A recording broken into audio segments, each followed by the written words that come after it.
Por rádio, o portal da galera do rádio. Precesto Comunicação, Music Master, programação musical, Info Áudio 9, Informa, automação de emissoras e PR Logic, a melhor solução para criar uma rádio online. Realização, Fundação Nossa Senhora Auxiliadora do Ipiranga, FUNSAI. O planeta conectado, www.radioconectados.com.br. É a FUNSAI conectada com você. Rádio Conectados, a maior web rádio do Brasil.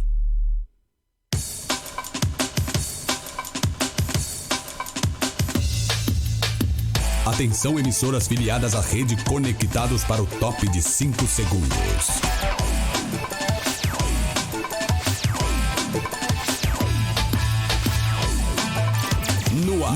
No ar. Rede Conectados. Rede Conectados. Agora você ouve mais um programa com a marca Rádio Conectados.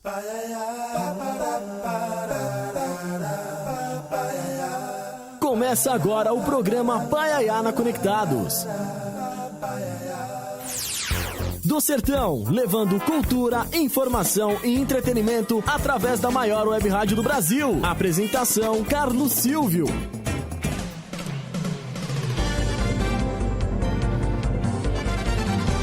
Olá, ouvintes conectados. Muito obrigado a você que está conectado com a gente através do site www.radioconectados.com.br. A você também que está conectado através do nosso aplicativo Rádio Conectados FUNSAI. Se você não tem, aproveite aí e instale no seu Android ou no seu iOS, porque, como diz um amigo meu, ele é de grátis.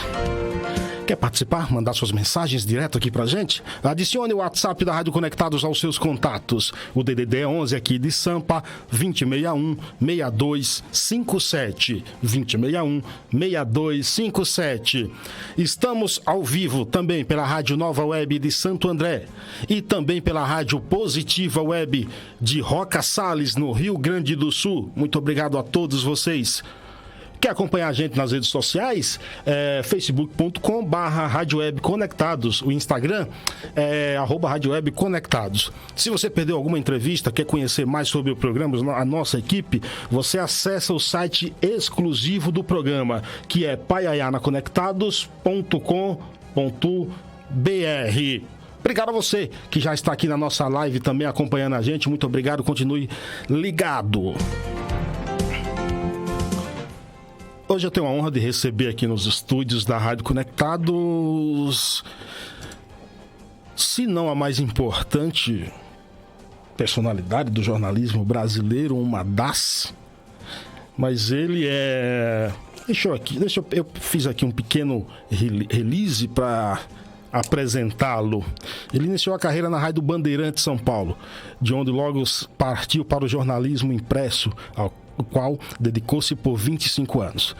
Autor de mais de 15 livros derivados de suas reportagens. São mais de 50 prêmios na carreira. Só o prêmio ESSO ele ganhou 8. Entre as redações por onde passou também estão as revistas Realidades, Quatro Rodas, o jornal Folha de São Paulo, e hoje é repórter e editor do programa Globo Rural. Também passou pelo Fantástico. Ele é conhecido como o repórter do século. Eu tenho a honra de receber nos estúdios da Rádio Conectados, com muito entusiasmo e dedicação, José Hamilton Ribeiro. Boa tarde, Zé. Boa tarde. Satisfação enorme tê-lo aqui, viu, Zé? Tá legal. Muito obrigado por ter aceitado o convite, viu? Ô, Zé, quantos anos de carreira já? Olha, rapaz, eu comecei a trabalhar com 20 anos, né, com carteira assinada na Folha de São Paulo. E hoje eu tenho quase 84, olha. Então já vai para mais ou menos 65 anos de carreira? Quase 65. Mas olha, a experiência numa profissão, ela serve só até certo ponto. Por quê? Porque segundo um grande escritor e autor brasileiro, Roberto Campos, ele diz que a experiência é uma luz que ilumina para trás, sabe? Sim. É uma lanterna de popa, não é uma lanterna de proa. Sim. Então ela ilumina para trás, quando a vida está para frente. Então, de certa maneira, segundo o Roberto Campos, né, a experiência até atrapalha, mas é claro que ele exagera um pouco. O senhor nasceu onde? Eu nasci numa cidade aqui do interior de São Paulo, e que aliás serve para minha apresentação quando eu estou fazendo uma palestra para um público que não me conhece, né? Então eu digo assim: eu sou Zé de Santa Rosa, animal de pouca fama, mas tanto eu corro no seco quanto eu corro na lama, e quando o marido chega eu vou para debaixo da cama.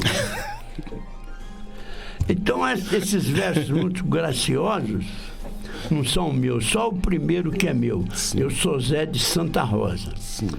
Os outros são do Paulo Emílio Vanzolini, né, que é um gigante, né? É uma figura importante da música brasileira e da ciência brasileira. Então eu peguei dele esses versos então o meu só é o primeiro. Eu sou Zé de Santa Rosa. Santa Rosa é uma cidade perto de Ribeirão Preto. Hoje chama Santa Rosa de Viterbo. Quente para ali, né? É quente, é para a região de Ribeirão Preto, já está perto ali do norte, né? Sim. Do estado de São Paulo, em direção a Minas. Sim. E tem um calorzinho muito bom para lá, sabe? Ô Zé, como é que se dá aí teu início de carreira no jornalismo? Tem alguma relação com a cidade? Começa lá? De onde vem o interesse? Olha, começa lá no sentido de que a minha infância, a minha primeira infância, claro que eu vivi em Santa Rosa e era uma cidade muito pequena, quase uma vila rural.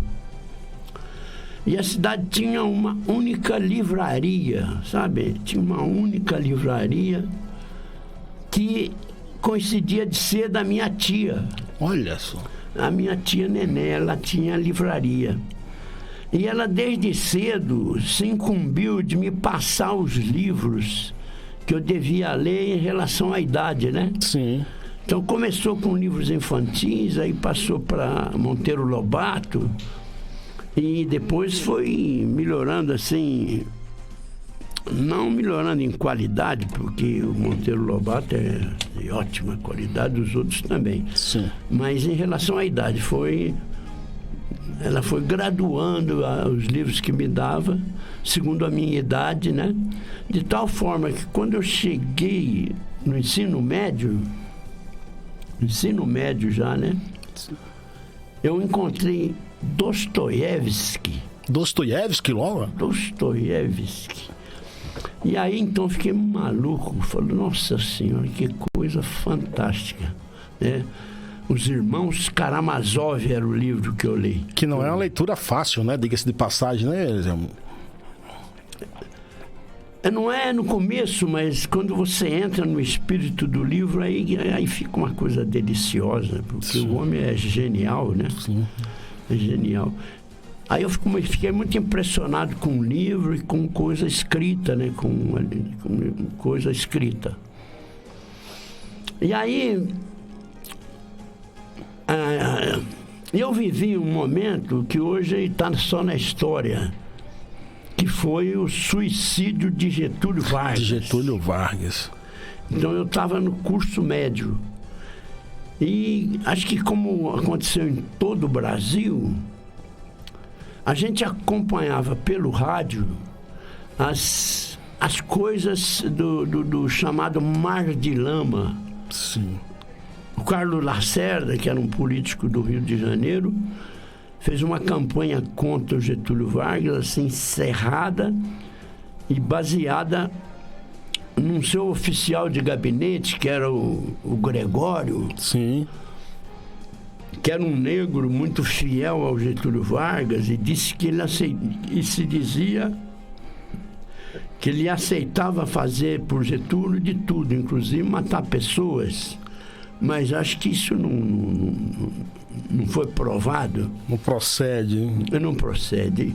Era, assim, um oficial de gabinete do Getúlio, muito fiel e, naturalmente, muito útil para o presidente daquela época. Né? Ô Zé Milton, é verdade que na tua infância, ainda lá na tua cidade, teve um acidente com um avião e você foi lá ver, depois passou as informações para os vizinhos? Tem alguma relação com isso? Teve essa história? Teve essa história. Então, ainda hoje, né? Se caiu um avião lá perto da minha cidade, nossa, desperta uma curiosidade muito grande, né? E todos os que puderem vão lá ver de perto o avião que caiu, se o piloto está lá ainda. Sim. Então imagine na minha infância, lá nos anos, assim, durante a Grande Guerra, né? Sim. Durante a Segunda Grande Guerra, né?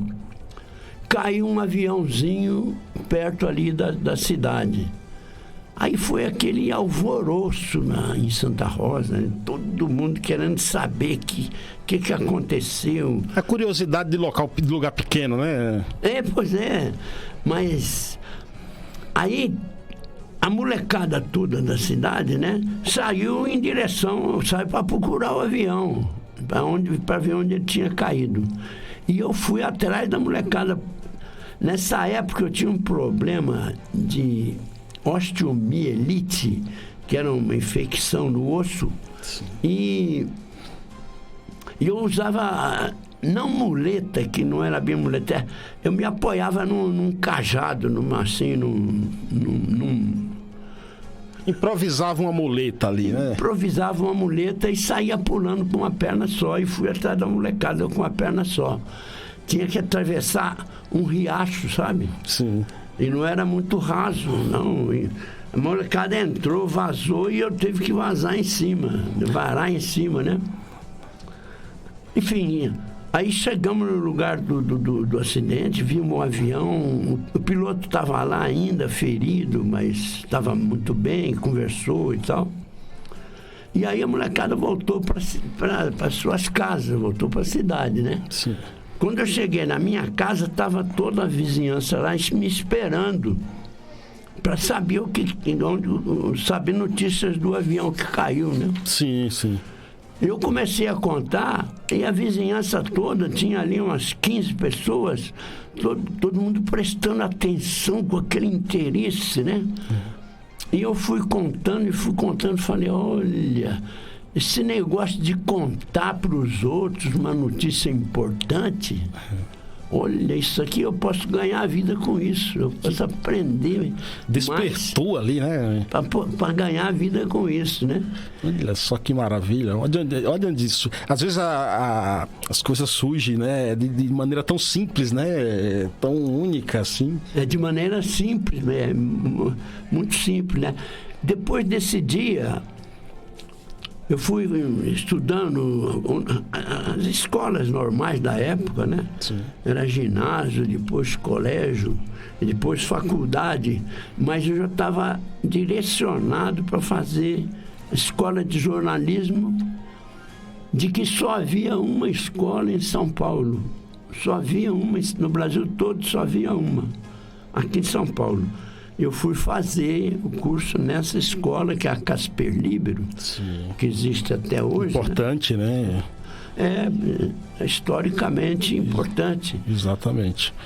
Programa Paiana Conectados, hoje recebendo aqui o jornalista José Hamilton Ribeiro. Deixa eu mandar um abraço aqui pro pessoal que está aqui na nossa live acompanhando a gente.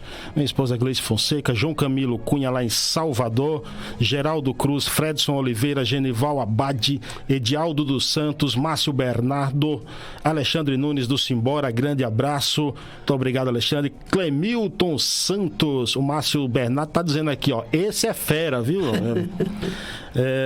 Quem mais está aqui? Reinaldo Souza, falando que conhece a cidade de Santa Rosa do Viterbo. Olha, que legal. Reinaldo Souza está ligado aqui com a gente. Pedro Alves de Souza também, Saturnino Lima. Ele diz aqui, o Master da Comunicação.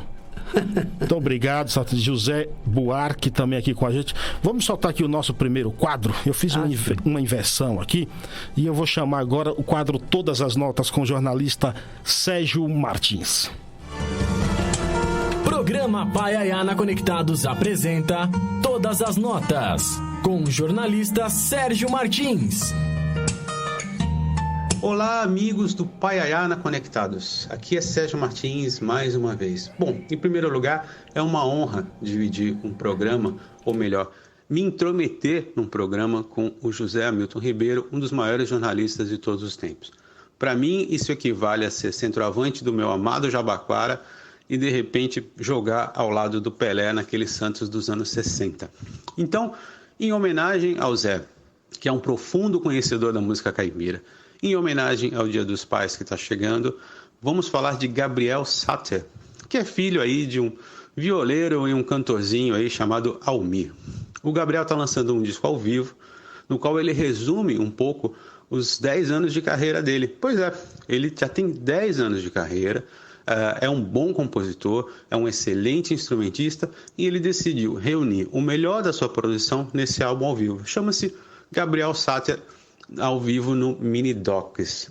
O Gabriel, ele tem uma coisa interessante.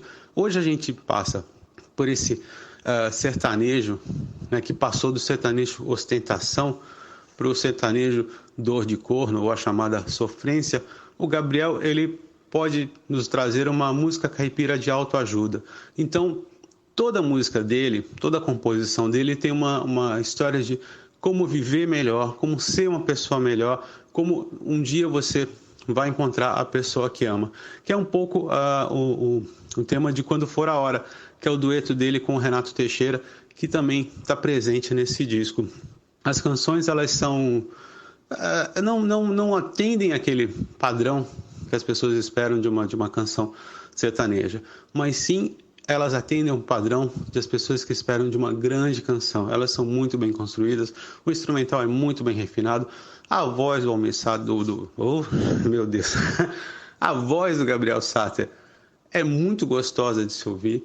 Ela não tem tantas semelhanças assim com o pai, e eu acho que é engraçado, porque enquanto o Almir trazia uma sonoridade até um pouco mais urbana, com influências até de rock internacional, que ele sempre admitiu, o Gabriel não. O Gabriel, ele olha mais para dentro. Existem muito mais uma linguagem caipira, uma linguagem da música de fronteira ali do Mato Grosso com os outros países latinos, do que alguma coisa de nível internacional. E eu acho que isso que faz a música do Gabriel ser tão especial, assim. Falta descobrir um pouco mais, falta que ele seja tocado um pouco mais. Ele chegou a ser protagonista de um filme chamado Coração Cowboy do Asfalto, um filme bonito, mas que ainda não trouxe ao Gabriel esse reconhecimento que ele merece. Então, faça um favor, vá lá na sua plataforma de streaming, vá no YouTube. Vocês, meninas, vão adorar os lindos olhos verdes de Gabriel. Até eu, que sou um macho convicto, acho lindos aqueles olhos de Gabriel Sater. Vão lá, se deliciem com a voz, com o carisma, com a qualidade da música de Gabriel Sater. Muito obrigado. Zé Hamilton, você é grande. Carlos Silvio, você é grande. Feliz Dia dos Pais para todos nós.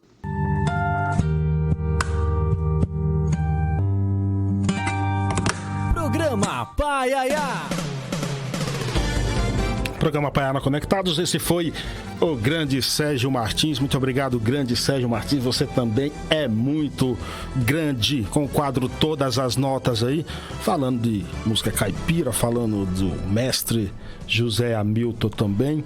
Ô Zé, voltando aqui no nosso bate-papo, me fala um pouco aí, rapaz, da teu início no jornalismo, como era... Hoje nós temos a internet aí,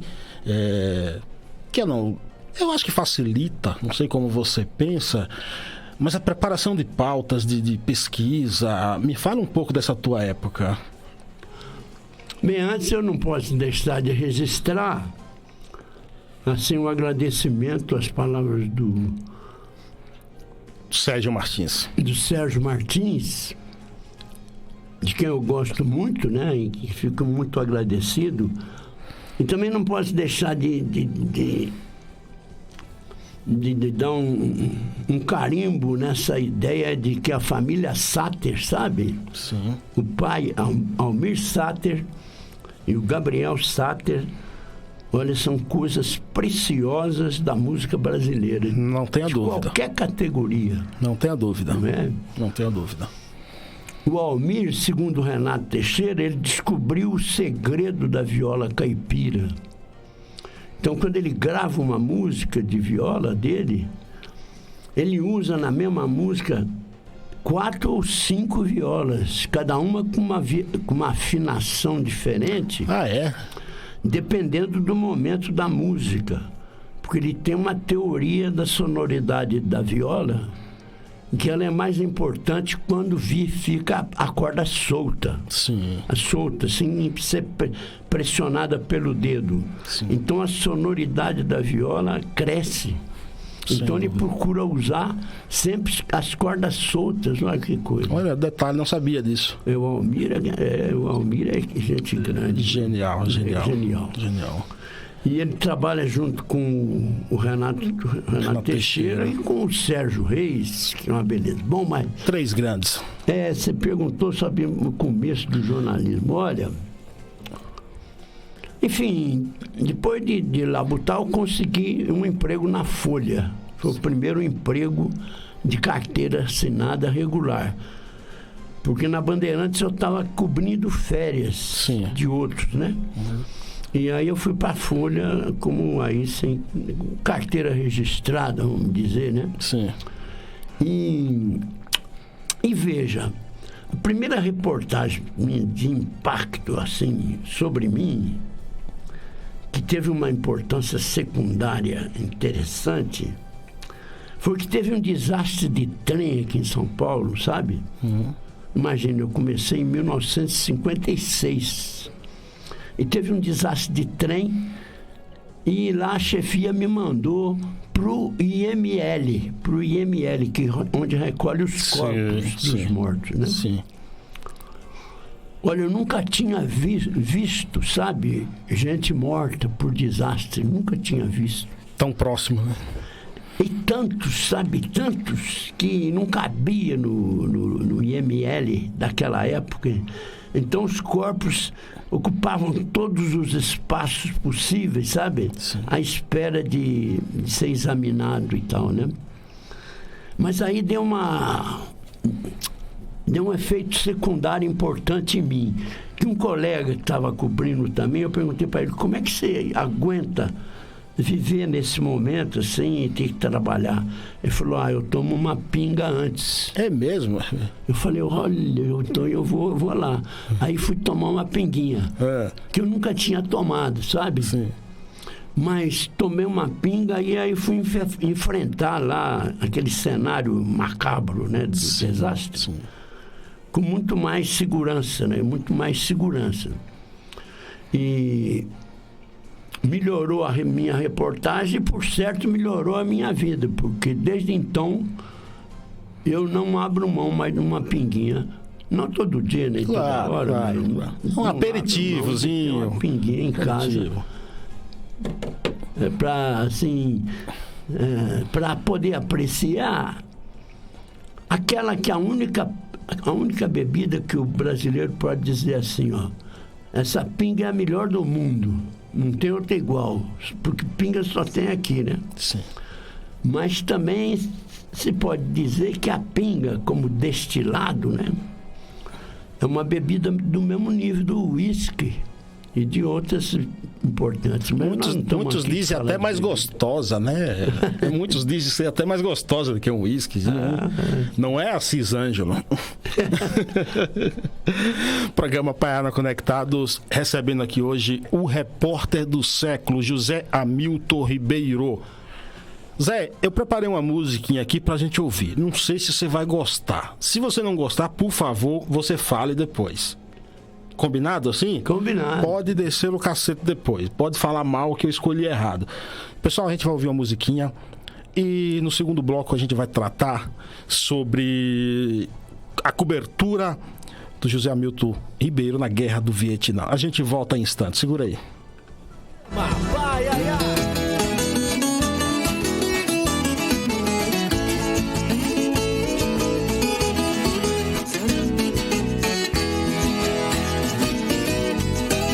Sou matuto das mãos grossas, sou um caboclo roceiro, trabalhador na enxada, na vida de capineiro. Levantar de madrugada sempre foi o meu roteiro. Minhas posses são tão simples, não dependo do dinheiro. Minha luz é a da lua e também do candeeiro.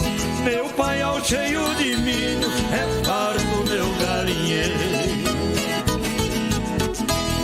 Tenho uma tropa arriada, sou também um bom tropeiro. Uma mula cormelada e tenho um bom estradeiro. E com os meus animais eu rodo o sertão mineiro. Tenho 6 filhos criados no batente o dia inteiro, enfrentando chuva e sol, da poeira ao atoleiro. Ajudar a cuidar do sítio é trabalho corriqueiro.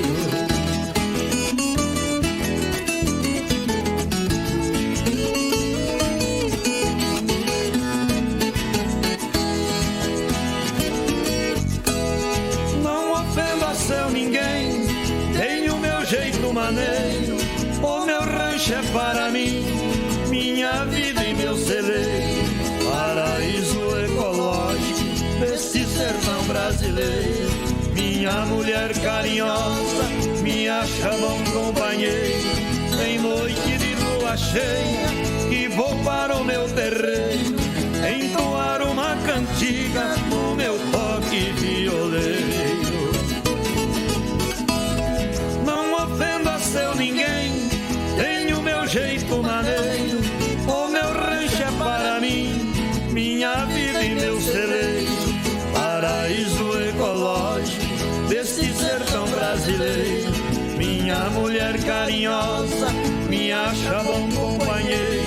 Tem noite de lua cheia e vou para o meu terreiro, entoar uma cantiga no meu toque violeiro.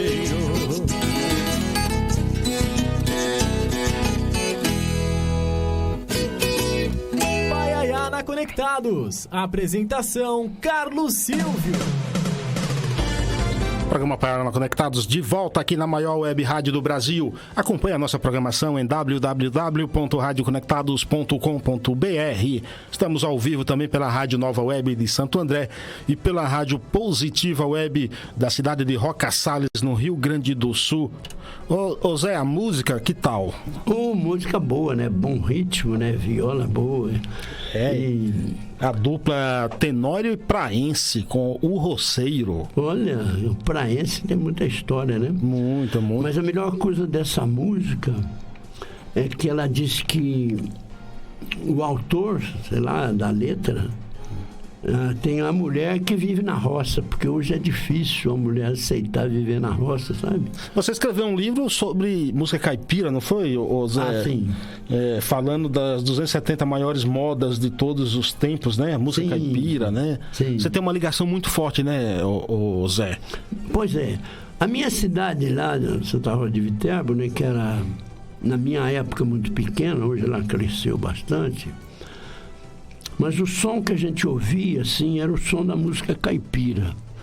Eu não prestava muita atenção e até me aborrecia às vezes, porque a música caipira, quando o compositor ou intérprete erra a mão, o erro fica muito grosseiro, fica muito alto, né? Então, quando você pega uma música caipira ruim, numa dupla caipira ruim, olha, aí não tem salvação. Como é que você vê hoje as duplas de hoje? Não, pois é, mas eu fiquei encanado com esse negócio, né, da música caipira, que tem muita coisa ruim. Mas aí depois eu fui conversando com as pessoas que gostavam e fui vendo que a música caipira tem muita coisa boa, muito mais do que ruim, sabe? Sim. E isso de um gênero musical tem uma parte ruim e uma parte boa, uma parte menor de alta qualidade.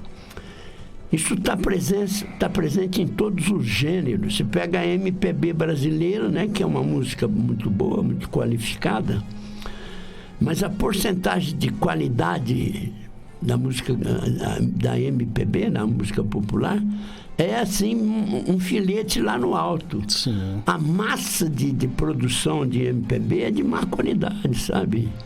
E uma música para durar, seja na MPB ou seja na música caipira, ela tem que ter qualidade, ela tem que resistir ao tempo. Para atravessar gerações, né? Atravessar gerações.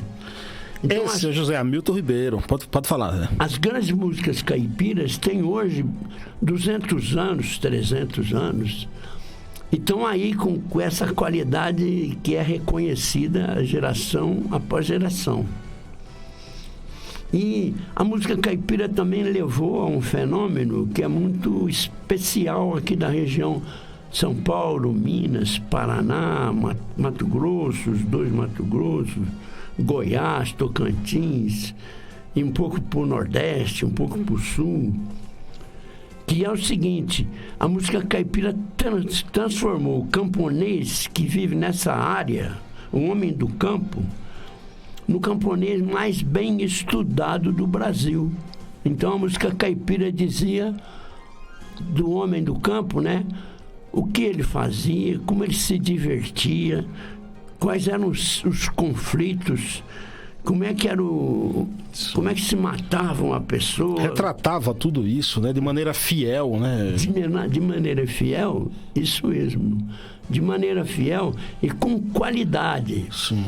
Porque os criadores da música caipira, se eles nascessem hoje, possivelmente eles estariam no rock, ou na MPB, ou talvez em música clássica. Mas no tempo deles, era o campo que eles viviam, era o da música caipira. Eles tinham origem no campo e tinham aprendido no campo muita música boa. Verdade, isso é verdade. Esse é José Hamilton Ribeiro, jornalista, o repórter do século. Vem aí o nosso quadro, 1 minuto de prosa com o jornalista e pesquisador de cultura, Assis Ângelo, também presidente do Instituto Memória Brasil, IMB. Agora na Rádio Conectados, 1 minuto de prosa com o jornalista Assis Ângelo. O mundo anda perdido, que nem galo sem terreiro, que nem cego sem guia, ou barco sem timoneiro. Ainda bem que tem José Hamilton Ribeiro, repórter de boa cepa, ouro puro verdadeiro. É galo bom de briga, doido pro galinheiro. Hoje, seu nome é marca do jornalismo brasileiro.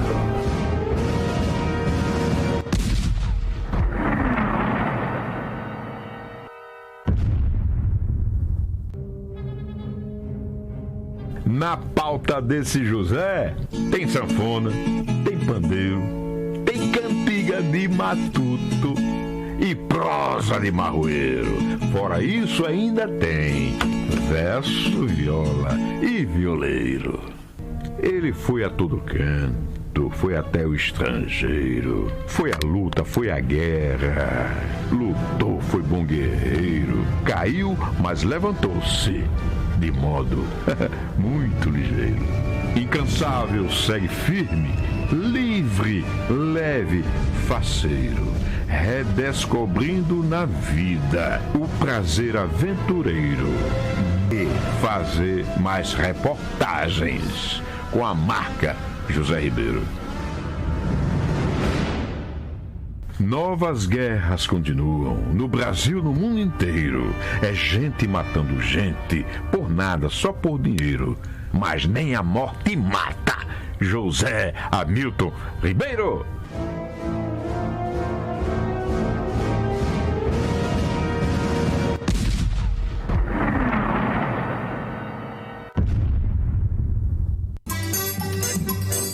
Programa Paiaiá. Programa Paiaiá na Conectados, esse foi Assis Ângelo. Eu gostaria que você recebesse isso como uma homenagem nossa, viu, Zé? Rapaz, eu tô emocionado mesmo, viu? Estou emocionado, fiquei assim, atingido, né? Flechado com essa gentileza do Assis Ângelo, com essas palavras, com a poesia dele, né? E juntando com o Sérgio Martins, eu fico pensando que esse é um dia de glória para mim, né? Eu não esperava isso, pensei que eu vinha aqui trabalhar, mas na verdade eu estou aqui sendo tratado com... Como você merece. Com todo o leite. Gigante. Ô Zé, eu gostaria de tocar nesse assunto aí, sobre a guerra do Vietnã. Primeiro me diz como é que você foi o escolhido para ir cobrir esse evento. Então, eu trabalhava na época na revista Realidade, que as novas gerações possivelmente nem tenham ouvido falar, mas que na década de 60, era a maior revista brasileira e muito importante. Tão importante que Milor Fernandes, lá do Rio de Janeiro, escrevia na sua coluna de jornal que a revista tinha criado uma nova geração de pessoas, que ele chamava de geração Realidade. Porque a Realidade fazia reportagens em áreas que ninguém fazia na época, né? Sim, sim.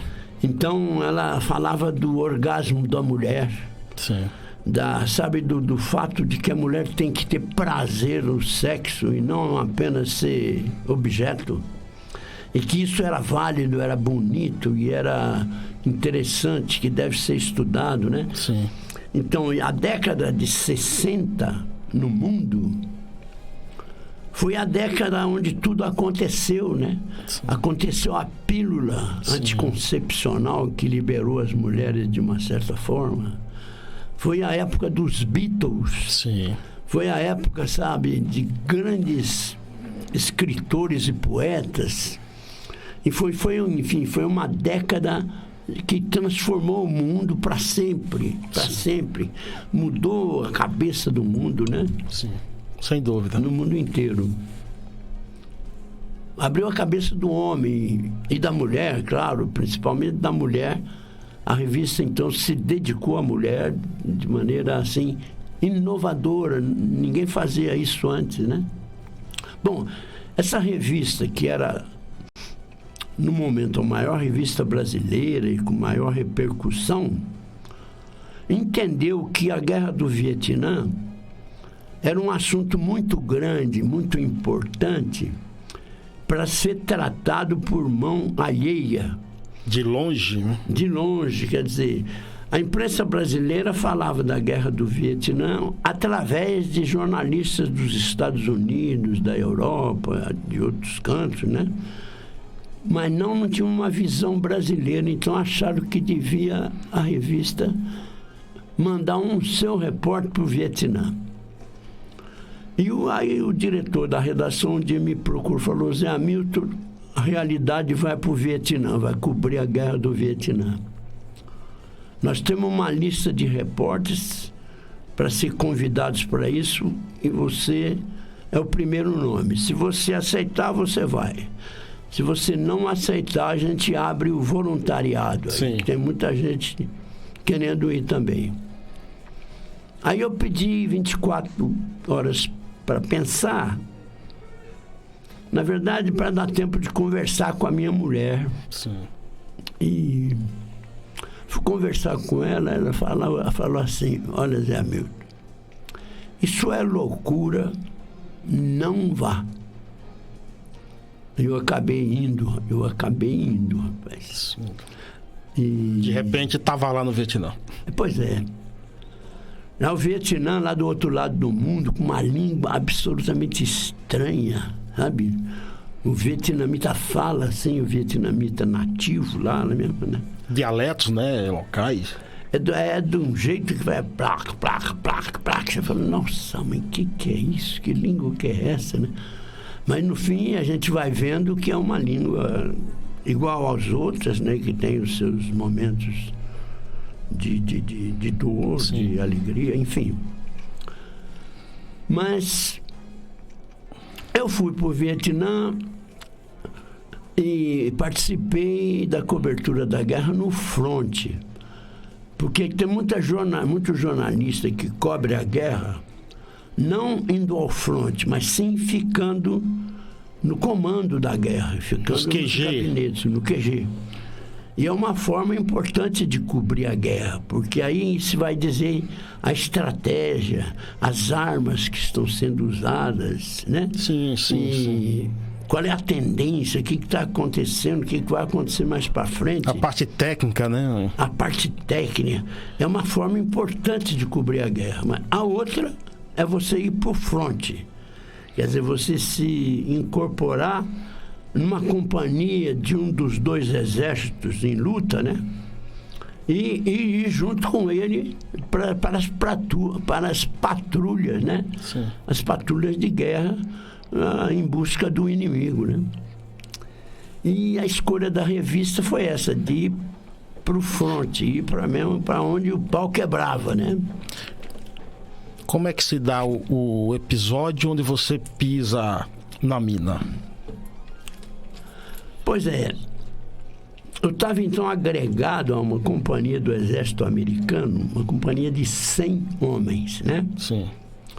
E a companhia, quando estava andando de maneira informal, tudo misturado, você conversava com o comandante, com o padre, com o soldado, com o combatente, né? E como se fosse um piquenique, vamos dizer assim, né?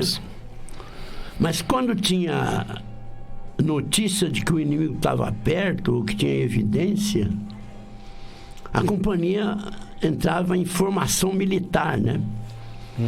Que é uma formação, é um triângulo, né? As vanguardas vão na frente, a retaguarda vai atrás, forma um triângulo. E no centro do triângulo vai o comandante da companhia, que no caso era um capitão White Kind, e também junto dele ia o pessoal da comunicações, pessoal da comunicação, né, das comunicações, muito importante na guerra, de um avisar o outro, não, e um receber ordem lá de cima, né? Coisa muito importante na guerra, a comunicação, o rádio, né? E ia também ali o médico, os paramédicos, o padre, que era o capelão militar daquela companhia, e os jornalistas. Sim. No caso lá havia 2. Brasileiro só você, Zé Milton? Só eu brasileiro. O outro era japonês, Shimamoto, Kei Shimamoto, que ficou muito amigo, muito chegado, né? Sim. E ele que estava encarregado de fazer as fotos nossas para a revista Realidade, né? Bom, mas alguns dias, eu fiquei 20 dias junto da companhia, saindo todo dia com ela em patrulha, né? Nos 19 dias, primeiro não aconteceu nada. No 20º dia, que é quando eu já devia ter voltado para a capital, sair da frente, né? Mas que acabei ficando mais um dia a pedido do fotógrafo. Então, nesse dia aconteceu. A companhia foi fazer uma patrulha num determinado território lá, perto de uma aldeia de plantadores de batatas, gente simples, né? Mas quando começou a caminhar de maneira informal em direção à aldeia, começou a explodir soldado, né? Explodir soldado. Próximo de você. O terreno estava todo minado e à medida que o soldado caminhava, pesava em mina, explodia, né? Sim. E foi aquele pânico. Aí o capitão, o comandante, chamou a aviação, logo em seguida chegou o avião para bombardear lá em volta, né? Uma coisa fantástica. Em tão pouco tempo chegou a aviação e continuou explodindo o soldado, né? E eu estava protegido lá pela companhia ali no centro do triângulo da companhia, Sim. junto do comando, estava ali protegido. Mas o comandante tinha designado um soldado americano para ficar do meu lado, para me dar instruções militares. Sim, sim. Inclusive, se fosse o caso, me passar arma, para eu também participar do tiroteio ali. E ele acabou tendo uma ligação comigo, ele saía comigo todo dia, né? E ele, muito jovem, naquela época, os combatentes do exército americano eram recrutados. Sim. Então, eles eram jovens, todos eles jovens, de 19, 20, 21 anos, 22 anos, né? E ele era muito jovem, então muito encantado também com certos lados da guerra e muito, assim, levado pelo lado humano, né? Sim, sim. E aí ele me disse, olha, Zé Hamilton, aquele soldado ali que estava no raio de visão, né? Ele foi atingido por uma bomba e está lá gritando de dor e sem socorro, porque o médico e os enfermeiros já estavam cuidando de outros e não podiam largar um ferido pelo meio do serviço para pegar outro. Então o rapaz estava sem assistência, sem ninguém para acudi-lo, né? Ele falou, vamos lá, a gente chega do lado dele, pelo menos para passar a mão na cabeça dele. Um carinho ali. É, um carinho, e dizer que nós estamos ali do lado, que ele não está só, né? Uhum. Que é só ter paciência, que logo lá vem um enfermeiro para cuidar dele, né? Aí nessa caminhada, explodiu uma bomba. A gente saiu do triângulo da companhia, né? Sim. Por um momento. E nessa caminhada em direção ao soldado ferido, uma explosão muito grande que eu pensei que fosse em cima do soldado que ia na minha frente. Sim. Então eu pisava onde ele já tinha pisado. Seguia os passos. Então não tinha perigo de eu pisar na mina, porque se tivesse mina, o soldado pisava antes. Sim, sim. Mas eu não sei se eu era mais pesado que ele, alguma coisa. Eu sei que ele pisou no lugar onde eu fui pisar e a bomba explodiu. Aquela explosão muito grande, eu pensei que fosse em cima do soldado. E gritava para ele, Henry, você está bem naquela, sabe, a explosão de uma bomba. E você já ferido. Mas eu não sabia, Sim. Sabe? Fica aquela poeira preta, você não vê ninguém. Sim. E eu estou pensando que o ferido era o soldado que estava na minha frente. Eu dizia, Henry, você está bem, e ele não respondia. Aí eu falava, nossa senhora, acho que a coisa é muito grave. Mas quando a poeira esgarçou, eu vi que ele estava em pé, de olho arregalado, assustado, e olhando para mim. E nesse momento eu vi que o problema era comigo, né? Sim. Bom... Não sentiu dor, assim? Não, demorou um tempo muito grande, talvez de alguns segundos, porque nessa condição, 1 segundo dá tempo para você relembrar a sua vida toda, enfim, sabe? Quando você está perto da morte, cada segundo, cada pedaço do tempo, você valoriza demais, você busca fazer um filme da sua vida, relembrar coisas assim que você viveu, né? Para compensar a dureza daquele momento. Mas, enfim, o negócio era comigo. Você olhou para sua perna? Aí eu olhei para minha perna e vi que a perna esquerda tinha sido destroçada. E a perna direita estava dilacerada também, cheia de ferimentos, enfim. Enfim, eu tinha perdido o pé esquerdo e parte da perna esquerda. Direita. Enfim, do joelho para baixo já tinha, assim, uma pele, né? Uma membrana, enfim, parte da pele que estava pendurada ali. E o sangue saía como se tivesse uma torneira aberta, uma torneira de sangue assim, saindo sem parar, né? Correu risco de uma hemorragia ali, Zé? Assim, foi a fratura, né? Tirou um pedaço da perna. Então o sangue que ia descer para o pé saía todo ali no chão e começou a formar uma poça de sangue, assim. Bom, É uma história e tanto. Este é José Hamilton Ribeiro, aqui do programa Pai Ayana Conectados. Deixa eu mandar um abraço aqui para as pessoas que estão aqui na nossa live. José Eude, Robélia Aragão, Gilmário Santos, lá em Salvador, Raimunda Santos, muito obrigado. Quem mais está aqui? Daniel Valias, grande abraço. Simone Farias também com a gente. Leandro Gaia, Márcio Nunes, Joélia Menezes em Coronel Fabriciano, Minas Gerais também está aqui com a gente.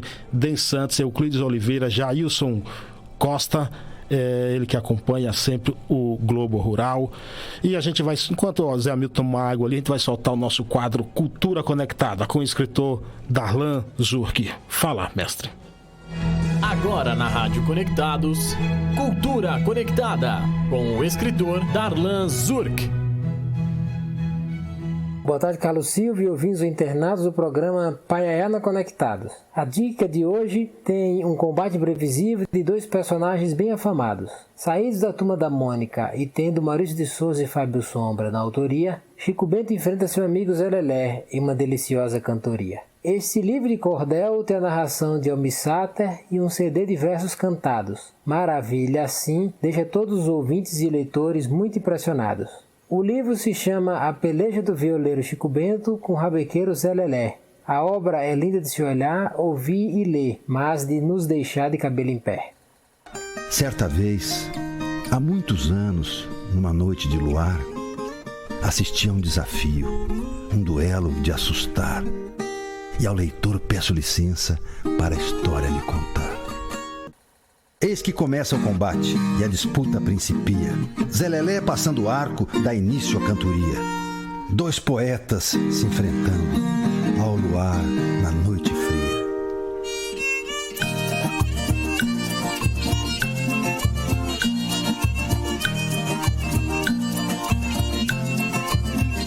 Eu tenho uma rabeca que se chama Serafina. Ela é feita de pó nobre e quase nunca desafina. Como os versos muda o tempo, muda o clima. Verão quente vira inverno, com nevasca e com neblina. Encho o tanque do meu carro só com água cristalina. Faço curva sem volante, faço rombo sem buzina. Dirigindo eu vou à França, se puder visito a China. Na poesia eu sou doutor, fazer verso é minha sina. Eu tenho uma rabeca que se chama Serafina. Zé Lelé tinha começado o desafio e não se permitiu amedrontar. Chico Bento está preparado e nesse momento a resposta ele vai dar. Nenhum dos dois é de Nova Açores, município da Bahia, mas ambos são conhecidos nos povoados do Raso, São José do Paiaiá e até na Melancia. Toma essa! Pois eu tenho uma viola batizada de Luzia. Ela é feita de pinheiro que eu comprei na serraria. Quando eu pego na marvada, o universo silencia. Canarinho fecha o bico, sabiá também não pia. E até os gringos do estrangeiro vêm ouvir a melodia. E vem da Irlanda, vem do Chile, vem da França, da Turquia, da Argentina e do Japão. E até mesmo quem diria lá do céu 200 anjos vem louvar minha cantoria. Eu tenho uma viola batizada de Luzia. É só isso aí? Que livrinho saboroso a editora Melhoramentos lançou. E pouca gente sabe como a guerra desses dois terminou. Se o ouvinte do ótimo locutor Carlos Silvio quiser conhecer o final, vai ter que adquirir o seu exemplar para descobrir quem se deu mal.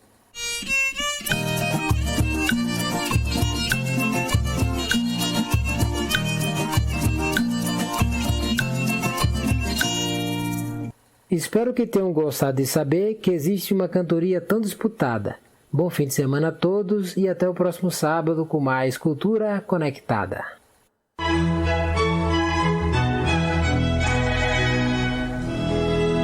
Programa Pai Ayana. Programa Pai Ayana Conectados, esse foi o escritor Darlan Zurk com o quadro Cultura Conectada. Estamos ao vivo através da maior web rádio do Brasil em www.radioconectados.com.br, também ao vivo pela Rádio Nova Web de Santo André e pela Rádio Positiva Web da cidade de Roca Salles, no Rio Grande do Sul. Hoje recebendo aqui o jornalista mais premiado do Brasil, o repórter do século, José Hamilton Ribeiro. Zé, você chegou a voltar no Vietnã? Sim. Quando chegou, assim, em 1990, eu já na Globo, né? E a Globo ia comemorar 30 anos de existência, sabe? Sim. Hoje ela tem 50, né? Mas na época tinha 30. Ia comemorar 30. Então a Globo resolveu fazer um programa para relembrar os maiores assuntos, os assuntos mais importantes que a Globo tinha coberto nesses seus primeiros 30 anos, né? Quando chegou no assunto guerra, se viu que a maior guerra da época tinha sido a guerra do Vietnã. E como eu tinha estado na guerra, aí a Globo criou um programa chamado regressão, como é que chama? Progressiva. Enfim, contagem regressiva. Contagem regressiva. Que estreava um novo apresentador na Globo chamado Pedro Bial, sabe? Sim. Ele ia estrear como apresentador nesse programa. Mas, enfim, eu fui na guerra do Vietnã, tantos anos depois da primeira viagem, para ver aquele país que eu tinha visto durante a guerra de maneira tão dramática, agora ia ver em paz. Um país vitorioso, ganhou a guerra, então era só alegria, né, o país. Olha, eu cheguei lá e depois de alguns dias lá, cheguei à conclusão que essa segunda viagem doeu mais do que a primeira, sabe? É mesmo? Né? Doeu mais. Você vê um povo que tinha tido uma guerra tão heróica, enfrentou o poder militar mais poderoso da história, né? O fenômeno militar mais poderoso da história, enfrentou aquilo, ganhou, né? E aí eu imaginei que aquele povo tão criativo, que foi capaz de derrotar o Império Americano, fosse criar um país maravilhoso de se viver. Não foi, cheguei lá, pois é. Cheguei lá e encontrei um país atrasado de terceiro mundo, sabe? Uhum. E um país policial, uma ditadura militar, sabe? Policial, um país policial. As pessoas vivendo sob medo da polícia. Que coisa, né, Zé? Que coisa. Pessoas que desapareciam, a polícia pegava e matava a pessoa, e ninguém mais ouvia falar. Você não podia perguntar nada, não podia exigir nada, tudo era o governo, aquela ditadura. Eu falei, ganhar uma guerra pra isso? Mas que é isso?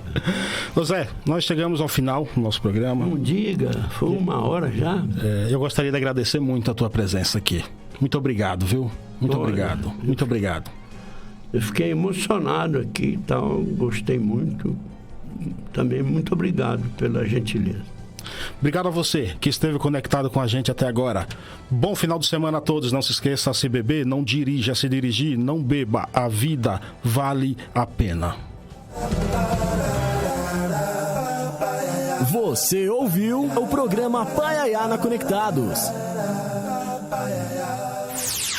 Do Sertão, levando cultura, informação e entretenimento através da maior web rádio do Brasil. Apresentação, Carlos Silvio. Você ouviu mais um programa com a marca Rádio Conectados. Atenção, emissoras filiadas à Rede Conectados. Encerra-se agora.